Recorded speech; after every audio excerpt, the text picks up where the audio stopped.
Justice served. Have you ever wondered who you really are? Have you ever felt like something about your life didn't quite add up? I spent 27 years thinking I knew exactly who I was. Emily Carson, daughter of Robert Carson, the man who raised me alone after my mother supposedly died when I was 2. But when I woke up in the ICU after a terrible accident, barely clinging to life, my father was nowhere to be found. And when the police finally tracked him down, they discovered something that shattered my entire world. I wasn't Emily Carson. I was someone else entirely. Someone who'd been missing for 27 years. Someone whose real family had never stopped searching. My name is, well, that's complicated now. And this is the story of how a near-death experience revealed the biggest lie of my life and brought me face to face with a family I never knew existed. This isn't just a story about deception. It's about identity, belonging, and discovering that sometimes the truth is more devastating than any lie. Let me tell you about the life I thought I had. I grew up in a small town in Oregon with my dad, Robert Carson. He was a quiet, withdrawn man who worked as an accountant and kept mostly to himself. We lived in a modest house on the edge of town, away from neighbors, away from community. My childhood was isolated. Dad homeschooled me until I was 14, saying he didn't trust the public school system. We didn't have extended family, no grandparents, aunts, uncles, or cousins. It was just us. Your mother died in a car accident when you were 2, he'd tell me whenever I asked. It's too painful to talk about. She was an only child, and her parents passed before you were born. My parents are gone too. We're all we have, Emily, just you and me. I accepted it. What choice did I have? That was my reality. Dad was never warm or affectionate. He provided for me food, shelter, education, but there was always this distance between us. Like he was taking care of an obligation rather than loving a daughter. I thought maybe he just wasn't good at showing emotion, that losing my mother had closed him off. I spent years trying to earn his love, to break through that wall. It never worked. When I turned 14, he finally let me attend public high school. It was jarring. I'd been so isolated that I barely knew how to interact with other kids. I was awkward, quiet, always feeling like I didn't quite fit in. But I adapted. I made a few friends, got good grades, and tried to build a normal teenage life. Dad remained distant, but I learned not to expect more from him. After high school, I went to community college nearby. Dad wouldn't let me go away to university, said he couldn't afford it. And besides, why would I want to leave? I studied graphic design, got my associate's degree, and started working freelance from home. At 27, I was still living in that same house with my dad, still trying to understand why he seemed so detached from me, still wondering why I sometimes felt like a stranger in my own life. I had a boyfriend, Jake, who I'd been dating for 2 years. He kept asking why I never talked about my childhood, why there were no baby photos in the house, why Dad was so weird about the past. Every family has their quirks, I'd tell him, brushing it off. But the truth was, I wondered too. There were gaps in my memories, inconsistencies in Dad's stories, moments where something felt fundamentally wrong. I just never imagined how wrong it actually was. The accident happened on a Tuesday in March. I was driving home from a client meeting in Portland, about an hour from our town. It was raining heavily, typical Oregon weather, and the highway was slick. I don't remember much, just the truck jackknifing in front of me, my car hydroplaning as I tried to brake, the sickening crunch of metal, and then nothing. I woke up 3 days later in the ICU at Oregon Health and Science University Hospital. Everything hurt. My ribs were broken, my left leg was shattered, I had a severe concussion, and internal bleeding that had required emergency surgery. The doctors told me I'd been in critical condition, that I'd almost died. "You're very lucky," the nurse said, adjusting my IV. "Do you remember what happened?" I tried to piece it together through the fog of pain medication. "Car accident? Is my dad here?" She exchanged a glance with another nurse. "We've been trying to reach your emergency contact, Robert Carson. The number we have isn't working." My stomach dropped. "What do you mean it's not working?" "The number goes to a disconnected line. We've also tried the address on file, but..." A police officer appeared in the doorway. Detective Sarah Morrison, as I'd learn later. She was in her 40s with kind eyes, but a serious expression. "Miss Carson, I'm Detective Morrison. I need to ask you some questions when you're feeling up to it." "Is this about the accident?" I asked, confused. "Was someone else hurt?" "No, this is about something else. Your father, Robert Carson. When was the last time you saw him?" "The morning of my accident." "Why? What's wrong?" Detective Morrison pulled up a chair beside my bed. "Miss Carson, when the hospital couldn't reach him, they contacted local police to do a wellness check at your address. Miss Carson, your house is empty. Completely empty. No furniture, no belongings, nothing. And your neighbors say they saw a moving truck there 2 days ago." The room started spinning, and it wasn't just from the concussion. "That's impossible," I whispered. "My dad wouldn't just leave." "She's trying to locate him," she said gently. "But there's something else. When we ran his information through our systems, some inconsistencies came up. Miss Carson, do you have your birth certificate, social security card, any identification documents?" "Dad keeps all that stuff in his office safe." "Which is now empty," she said. "I need to ask you something important, and I need you to think carefully. Do you have any memories before age 2? Anything at all?" "No. Dad said I was too young to remember my mom." "What about photos? Baby pictures?" I shook my head. "Dad said they were lost in a move." Detective Morrison was quiet for a long moment.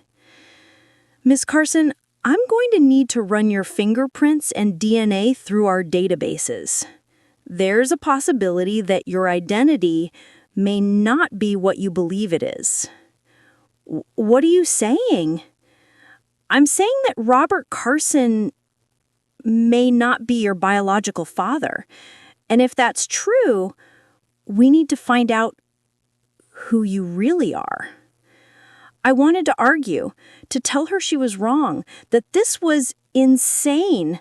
But deep down, in a place I'd been ignoring for 27 years, something clicked into place. All those inconsistencies, all those gaps, all those moments when Dad looked at me like I was a stranger. Maybe I was. The next week was a blur of tests, procedures, and questions I didn't have answers to. They took my fingerprints, my DNA. They brought in specialists to help me try to remember anything from my early childhood. But there was nothing, just a void where those memories should have been. Jake visited every day, holding my hand while I processed the impossible. "Whatever they find out," he said, "you're still you. You're still Emily." But was I? Detective Morrison became a regular visitor.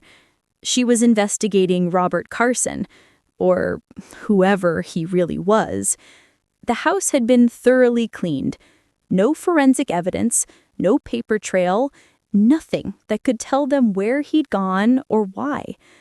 "We ran your DNA through the National Missing Persons database," she told me on day 6 of my hospital stay.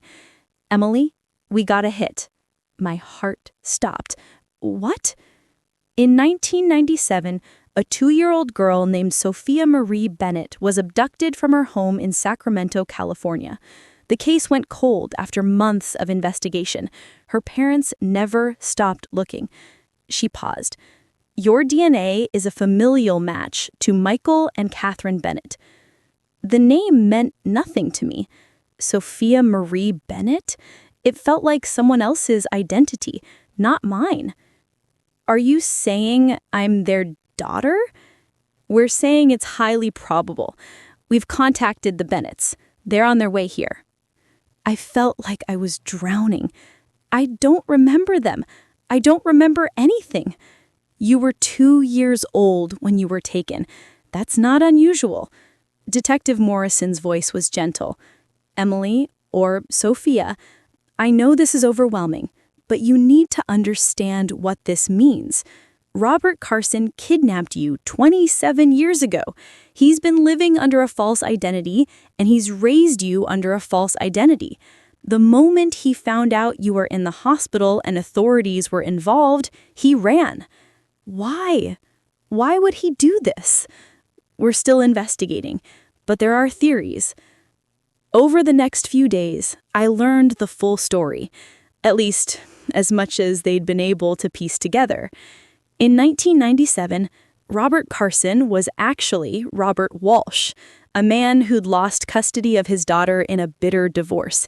His wife had remarried, and the courts had severely limited his visitation rights after concerns about his mental stability. 6 months after losing custody, his ex-wife's 2-year-old daughter from her new marriage, Sophia Bennett, disappeared from her backyard while playing. The kidnapping made national news. Despite an extensive investigation, no trace of the child was ever found. Until now. He couldn't have his own daughter, Detective Morrison explained, so he took someone else's. He disappeared, created a new identity, moved across the country, and raised you as his own. I felt sick. What happened to his real daughter? She's 32 now, married, living in Texas. She hasn't had contact with her father since the custody battle. Everything I thought I knew about my life was a lie. My name, my history, my father, none of it was real. And the worst part? The man who'd raised me, who I'd spent 27 years trying to love, had abandoned me the moment I became inconvenient. He'd left me dying in a hospital without a second thought, because I wasn't really his daughter. I never had been. They arrived on a Thursday afternoon, 9 days after my accident. Michael and Catherine Bennett walked into my hospital room, and I saw my face staring back at me. Catherine had my eyes, the same unusual gray-green color I'd always wondered about. Michael had my nose, my jawline. Standing between them was a young man in his mid-20s who looked like a male version of me. My brother. I had a brother. Catherine gasped when she saw me, her hand flying to her mouth. Michael's eyes filled with tears. The young man, my brother, just stared like he was seeing a ghost. "Sophia," Catherine whispered, moving toward my bed. "Oh my God, Sophia!" I didn't know what to say. These strangers were looking at me like I was a miracle, and I felt nothing but confusion and fear. "I'm sorry," I said quietly. "I don't remember you." Catherine stopped, tears streaming down her face. "Of course not. You were so young. But we remember you. We never stopped looking for you. Not for a single day." Michael approached slowly, as if afraid I might disappear. "We have photos, videos, everything from your first 2 years. Would you like to see them?" I nodded, unable to speak. They showed my photo albums on an iPad. A chubby, smiling baby girl with my face, a toddler taking her first steps, a little girl blowing out candles on her second birthday cake, just weeks before she disappeared. In every photo, I was surrounded by love.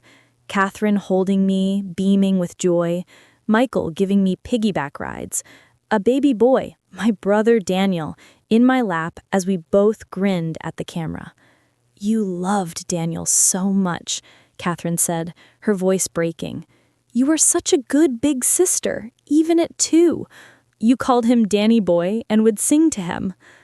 I looked at Daniel, tall, protective, with my same eyes. "I'm sorry I don't remember," I told him. "It's not your fault," he said, his voice rough with emotion. "None of this is your fault." They told me about the day I was taken.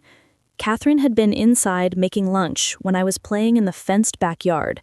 She'd looked out the window just minutes before, and I was there.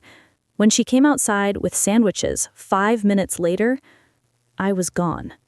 The back gate was open. I had vanished. The police thought it was a stranger abduction. They investigated everyone, neighbors, family, strangers. But they never suspected Robert Walsh. He wasn't on their radar because he lived across the country and there was no known connection to our family. "How did he even know about me?" I asked. Detective Morrison pulled up a file. "Your mother's second husband, Michael Bennett, owned a construction company. Robert Walsh worked for that company briefly in 1996, before losing custody of his own daughter. He likely became obsessed with the happy family he'd seen, a family with a young daughter he could never have.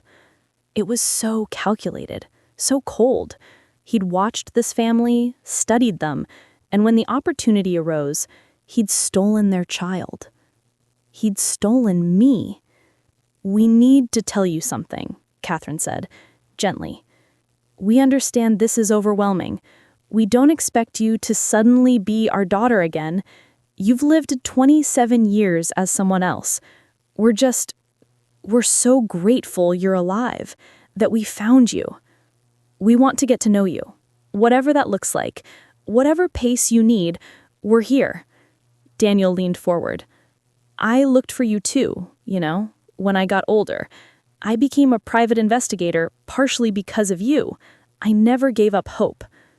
These people had loved me for 27 years, had grieved me, searched for me, held on to hope when everyone told me I was probably dead. And I felt nothing. They were strangers claiming a connection I couldn't remember. But looking at Catherine's face, seeing my own features reflected back at me, I wanted to try. Can you tell me about Sophia? About who I was? And they did. For hours, they shared stories, photos, memories. They told me about the toddler who loved strawberries and hated baths, who sang constantly and never walked anywhere, only ran. They told me about family traditions, inside jokes, the bedroom that had been kept exactly as I left it for 5 years before they finally, painfully, packed it away. By the time visiting hours ended, I was exhausted and overwhelmed, but something had shifted. These people were my family, my real family. And Robert Carson, Robert Walsh, was a kidnapper and a liar. While I recovered in the hospital, law enforcement launched a nationwide manhunt for Robert Walsh. He'd vanished completely. The house in Oregon had been sold months earlier, with the sale finalized just days before my accident, almost like he'd been preparing to disappear. The bank accounts associated with Robert Carson were emptied. His phone was disconnected. His car was found abandoned at a bus station in Seattle. He planned this, Detective Morrison told me during one of her updates. The moment you were old enough to potentially discover the truth, or the moment any situation might expose him, he was ready to run. Was he ever going to tell me? I asked. Probably not. People who commit parental kidnapping often justify it to themselves. They convince themselves they're the real parent, that they have the right. The truth is a threat to their entire constructed reality. They found his previous identity, Robert Walsh, a man who'd spiraled after his divorce, who'd been fired from multiple jobs, who'd exhibited concerning behavior that led to restricted custody. After kidnapping me, he'd completely reinvented himself. New name, new social security number, fraudulently obtained, new life. He was meticulous, the detective said. Homeschooling you meant no school records to scrutinize. Isolating you meant no close relationships that might ask too many questions. Keeping you away from doctors and dentists as much as possible meant fewer opportunities for someone to notice inconsistencies. I thought about all those years, the isolation, the emotional distance. Had any part of it been real? Had he felt anything for me at all? The psychological evaluation suggests he may have convinced himself you were his daughter. Not his biological daughter, but his in some proprietary sense. That's common in these cases. The kidnapper rewrites reality in their mind. But that didn't excuse it. It didn't excuse stealing a child. It didn't excuse raising me on lies. And it certainly didn't excuse abandoning me when I needed him most. The FBI took over the case. They tracked his movements to Seattle, then lost the trail. He'd withdrawn cash over several months, probably preparing for his escape. He could be anywhere. Meanwhile, I had to figure out who I was now. I spent 2 weeks in the hospital, then another month in a rehabilitation facility for my injuries. During that time, the Bennetts visited almost daily. It was awkward at first. They were so eager to connect, and I was so confused about everything. They'd call me Sophia, and I wouldn't respond. That name didn't feel like mine. Emily was who I'd been for 27 years. "What do you want to be called?" Catherine asked gently one afternoon. "I don't know," I admitted. Emily doesn't feel real anymore, but Sophia doesn't feel like me either. "You can be both," Daniel suggested. "Sophia Emily, or Emily Sophia, or just Emily until Sophia feels right. There's no rule book for this." Jake struggled with it too. "I fell in love with Emily," he told me one night. "But you're not just Emily, are you? You're this whole other person with this whole other family. Where do I fit in that?" "I don't know," I said honestly. "I don't know where anyone fits right now." He left a week later. Said he needed time to process everything. I couldn't blame him. I was processing too. The Bennetts brought me photos, videos, stories. They showed me the bedroom they'd kept for years, hoping I'd come home. They told me about the pink walls I'd allegedly chosen, the stuffed rabbit I slept with every night, the lullaby Catherine used to sing. Slowly, I started to see glimpses of the life I'd lost. Catherine's parents, my grandparents, flew in from Florida. They were in their 70s now, and they broke down crying when they saw me. "We thought we'd never see you again," my grandmother sobbed. I had cousins, aunts and uncles, an entire extended family that had mourned me.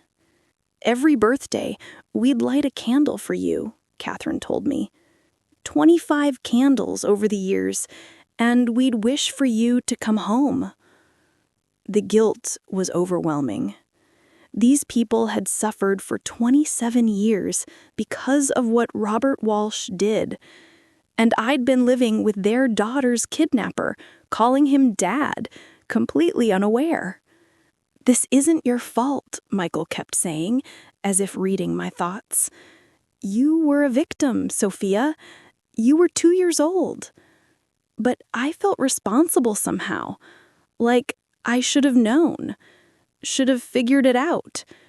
"I have so many questions," I told them one afternoon, "about who I was, who I would have been." "You can be whoever you want to be now," Catherine said. "You don't have to become the Sophia we lost. You're your own person, shaped by the life you've lived. We just want to know that person." That meant something. They weren't trying to force me into a role or expecting me to suddenly be the toddler they remembered. They were giving me space to figure out who I was now. I started going through the evidence of my early life. Photos where I was wearing a tiny yellow dress. "Your favorite," Catherine said. Videos of me singing off-key and dancing wildly. Stories about how I'd insisted on wearing rain boots every day for 3 months, regardless of weather. And slowly, something unexpected happened. I started grieving. Not for the Sophia I'd been. I couldn't remember her. But for the life I'd lost. The family that should have been mine. The 27 years stolen from all of us. I grieved for the little girl playing in her backyard, who had no idea her entire world was about to change. For the parents who'd turned around and found their daughter gone. For the brother who grew up without his big sister. And yes, I grieved for Emily Carson too. Because that girl was real to me, even if she was built on lies. 6 months after my accident, the FBI found Robert Walsh in a small town in Montana, living under yet another false identity. He didn't resist arrest. Apparently, he'd been following the news coverage, knew they were closing in. When agents showed up at his door, he just nodded, like he'd been expecting them. I was called to testify at his trial. The prosecution wanted me to tell my story, to show the jury the human cost of his crime. I hadn't seen him since the morning of my accident, the morning he'd said, "Drive safe," without knowing it would be the last thing he'd ever say to me as my father. Walking into that courtroom was one of the hardest things I've ever done. The Bennetts came with me, Michael on one side, Catherine on the other, Daniel behind me like a shield. And there he was, Robert Walsh, the man I'd called Dad for 27 years. He looked older, grayer, defeated. When our eyes met, something flickered across his face. Regret? Recognition? I couldn't tell. The prosecutor asked me to describe my childhood, my relationship with Robert Walsh, the moment I discovered the truth. "Did you know?" the prosecutor asked. "Did you have any idea you'd been kidnapped?" "No," I said, my voice steady despite my shaking hands. I trusted him completely. He was all I had. And the moment I became a liability, he abandoned me. I looked directly at Walsh. "You left me dying in a hospital. You didn't even call to see if I was alive. 27 years meant nothing to you." Walsh's lawyer tried to paint him as mentally ill, traumatized by losing his real daughter, not fully responsible for his actions. They argued he'd provided for me, kept me safe, and that I had a good childhood. "A good childhood?" I said when asked to respond. "I was isolated from the world. I had no family except him. No connections, no roots, no history. Every single thing I knew about myself was a lie. And the people who actually loved me, who spent 27 years searching for me, were robbed of watching me grow up. I gestured to the Bennetts, sitting in the front row, holding each other and crying. You didn't save me from anything. You stole me. You stole 27 years from all of us, and I will never forgive you for that. The trial lasted 3 weeks. The evidence was overwhelming. DNA proof, testimony from experts, documentation of Walsh's fraudulent identity, proof of his planning and premeditation. The jury deliberated for 4 hours. Guilty on all counts: kidnapping, fraud, child endangerment, identity theft. The judge sentenced him to 30 years in federal prison. Walsh had one chance to make a statement before sentencing. He looked at me, and for the first time, I saw genuine emotion on his face. Emily, Sophia, I'm sorry. I know that means nothing. I know I can never fix what I did, but I need you to know, I did care about you. In my own broken way, I tried to be a father to you. I lost everything, and I couldn't bear it. I made a terrible, unforgivable choice, and you paid the price. He was crying now. I'm sorry to your family, to the Bennetts. I took your daughter, and nothing I can say or do will ever make that right. I've destroyed so many lives, including my own, and I'll spend the rest of my life regretting it. I felt nothing as he spoke. No pity, no anger, nothing. He was a stranger. He'd always been a stranger. As they led him away, Catherine squeezed my hand. It's over, she whispered. You're free now. After the trial, I had to figure out who I was going to be.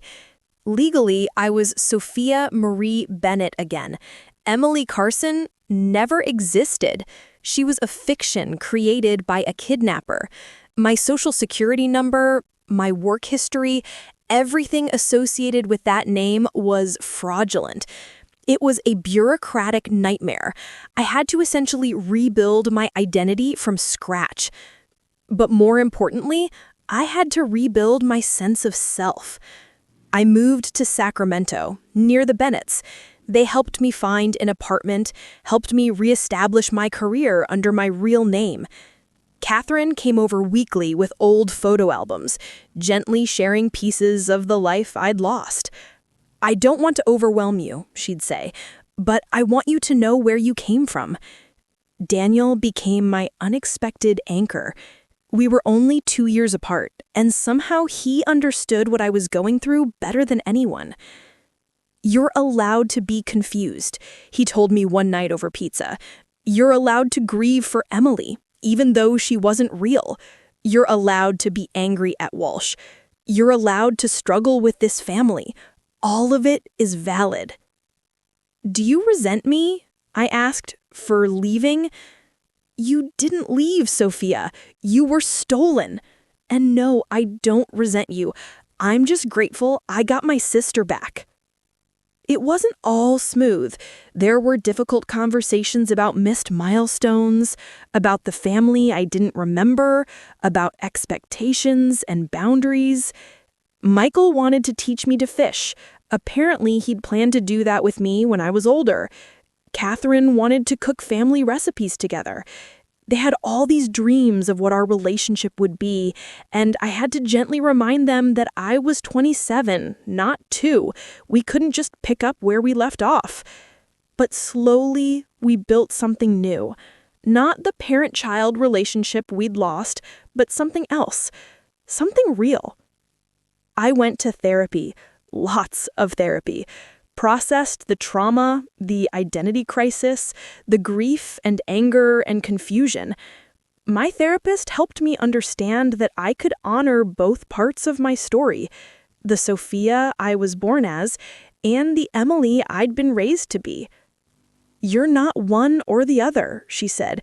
You're both. And you get to decide what that means. I started reconnecting with parts of my past life too. A few friends from my Emily days reached out, shocked by my story. Some relationships faded, too weird, too complicated, but a few remained, people who cared about me, regardless of my name. And slowly, I started to feel like a whole person again. I began using Sophia Emily Bennett as my name. Sophia, because that's who I was born as. Emily, because that's part of my story too, even if it was built on lies. Bennett, because that's my real family. I got a tattoo on my wrist, 27 years lost, lifetime found. A reminder that while I couldn't get those years back, I had the future ahead of me. On my 28th birthday, the first one celebrated with my real family, the Bennetts threw me a party. Not a huge thing, just close family and a few new friends I'd made. Catherine made my favorite cake, strawberry. Apparently what I'd requested for my second birthday, the last one I'd spent with them. I didn't remember it, but somehow it tasted like coming home. "Make a wish," Michael said, lighting the candles. I looked around the room, at this family that had never stopped loving me, at Daniel, who'd become my best friend, at Catherine and Michael, who looked at me with such joy and hope. I closed my eyes and wished for healing, for all of us. So, what did I learn from discovering my entire life was a lie? First, identity is complex. I'm not just Sophia or just Emily. I'm both. I'm the toddler who was stolen and the woman who survived. I'm the daughter of the Bennetts and the person shaped by 27 years of a false life. All of it is real, even the parts built on lies. Second, family isn't just biology. The Bennetts are my biological family, and I'm building a relationship with them. But the connections I made as Emily, the few real friendships, the people who cared about me, those matter too. Family is the people who show up, who stay, who love you through the complicated truth. Third, healing isn't linear. Some days I'm angry at Robert Walsh. Some days I'm just sad about the life we all lost. Some days I'm overwhelmed by grief for a childhood I can't remember. And some days I'm just grateful to be alive and have a chance to build something real. All of those feelings are valid. Fourth, you can't get time back, but you can reclaim your future. Those 27 years are gone. I'll never remember being Sophia at age 2. I'll never have the childhood the Bennetts planned for me. But I have now. I have the chance to build relationships with my real family, to live authentically, to stop existing in someone else's constructed reality. The truth matters, even when it's devastating. Learning I'd been kidnapped shattered my world, but living in that lie would have been worse. At least now I know who I am. At least now I have the chance to know my real family. The truth gave me that. And finally, you're stronger than you think. I survived a kidnapping I don't remember, 27 years of isolation and lies, a near-death accident, and the complete destruction of my identity.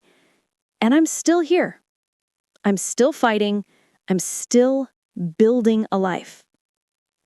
If you're going through an identity crisis, if you've discovered something that changes everything you thought you knew about yourself, hear this.